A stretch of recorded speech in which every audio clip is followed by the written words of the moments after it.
Après le rappel théorique du cycle d'une politique publique locale, en l'occurrence inclusive, procédons maintenant à l'examen des outils de gouvernance à travers des exemples pratiques.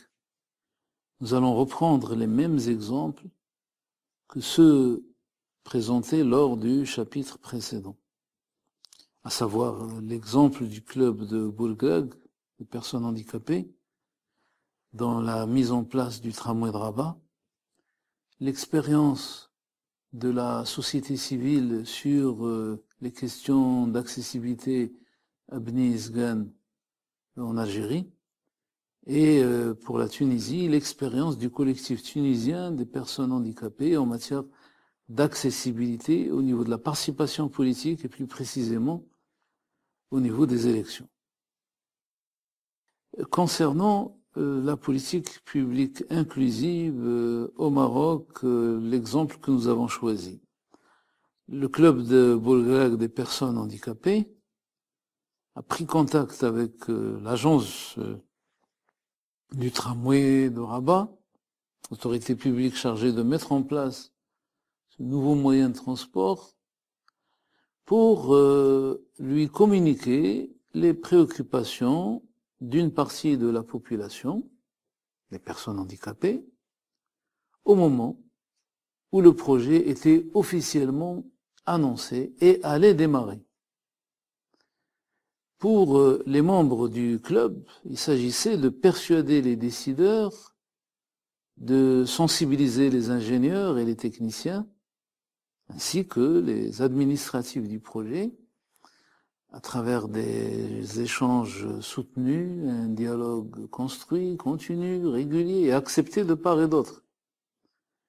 Il est à remarquer dès le départ que l'argumentaire, le comportement plutôt réfléchi des plaideurs de la cause des personnes handicapées ont rendu crédible la démarche politique visant à faire admettre par les autorités la prise en considération des personnes handicapées dans ce moyen de transport public. Ils ont davantage crédibilisé l'intervention des membres du club, lui conférant d'emblée la posture d'une force de proposition audible. Les 4 séquences que nous avons recensées au début de ce chapitre, à partir d'un angle théorique, se retrouvent clairement dans cette expérience de terrain. Tout d'abord, premièrement, relevons la réception du problème de la prise en considération des personnes handicapées dans ce futur moyen de transport comme problème public à résoudre. L'autorité chargée de construire le tramway de Rabat l'a intégré dans l'agenda public alors que visiblement il n'y figurait pas initialement.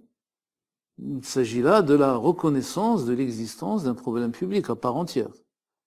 Le problème est ainsi introduit dans le champ public, mais par le plaidoyer, il faut le souligner, cela a été opéré par le club de Boulgag des personnes handicapées, donc par la société civile.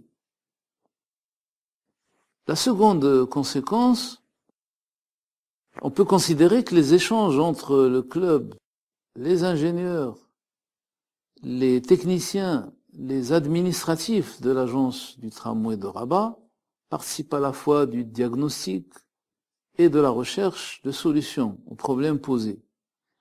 Il ressort clairement des données accessibles sur cette expérience qu'un examen des solutions a été effectué et que les différents scénarios plausibles ont été examinés et qu'une démarche pour résoudre le problème a été définie, que des mesures concrètes ont été prises, affectant jusqu'à l'infrastructure et nécessitant des travaux particuliers, incitant à y apporter des correctifs au cours des travaux. Troisième séquence, la mise en œuvre a enregistré les exigences d'une accessibilité acceptable. Cela a fait l'objet d'une large expérimentation sur le terrain. Les personnes handicapées, membres du club, ont testé eux-mêmes avec leur fauteuil toutes les stations en termes d'accessibilité. Notons même que, à ce propos, que l'administration, devant le succès de la démarche, a voulu aller plus loin en proposant au club de prendre en charge la question des tarifs pour les personnes handicapées, ce que les responsables du club ont refusé de faire, considérant que cela dépassait leurs compétences. Cette auto-limitation volontaire du club par lui-même nous paraît fort appréciable.